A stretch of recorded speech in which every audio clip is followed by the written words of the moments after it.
Hi, it's Brent Abel here, Web Tennis, and you know, when we make the transition behind serve and volley or chip and charge off that return to serve, or whether it's an approach shot, you know, there's really a chance you're going to have to play a first volley, obviously, or maybe it's going to be a half volley. And the whole key here as to which one you choose is going to be whatever shot you can receive and stay on balance. You got to think about this. You know, if the ball's down low at your feet, this is not a put-away opportunity. So you need to take time, and you need to translate that time into what is the best balanced posture that you can receive the ball in. And there's no value, just because you're coming in to serve and volley, there's no value for reaching way, way out in front just to volley it, which, you know, if that takes you off balance, that's really not what you want to be doing. You can't really control that shot. You can't be consistent with the shot making, and plus, you know, you're really off balance. You're probably falling in one direction or another. So the key here is to choose the shot, volley or half volley, where you get to be on balance, and you know that's going to mean you're going to have to work on your half volley probably. So what I want you to do is, I've got a follow-up video here. Watch this video where we go through some slow motion, and I want you to look at how the choice is based on balance as opposed to it has to be a volley.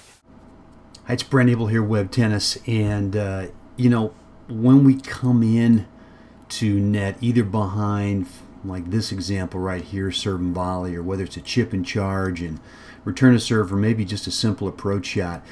You know, if your opponent plays a ball down low to your feet, you're always sort of faced with this choice: is this going to be a volley or is it going to be a half volley? And for me, I'm always thinking balance. I want to make sure that on this I don't lunge forward. So I've already chosen to go ahead and play a half volley.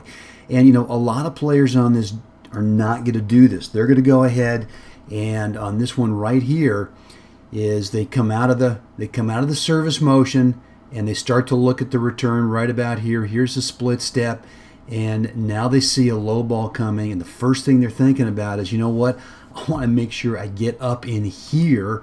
And the problem is that you make this volley, you know, off balance. So I'd rather see you go ahead and, you know, always think half volley if that's the shot that keeps you on balance. I'm not saying that if you can volley it and stay on balance, well, that's fine. But, you know, whether it's a half volley here with a low ball or it's a volley, this is a transitional shot to get you up to net. It's not a put-away opportunity. So, you know, let's take a look at another one. I've got another little clip over here for you, too, that I want to show you off of this forehand. And it's the same type of situation. I'm going to go ahead and play an approach shot, and boy, am I ever. Let's see if we can make this go slow-mo. Here we go. So I'm going to go ahead, and right now it's a low ball. And, you know, a lot of people will choose just to reach forward and volley this, but, you know, you're going to be off balance if you do. So make sure that you get the racket behind the bounce for the half volley and keep your body weight down against it and just move through. All you're doing is transitioning to the next court position.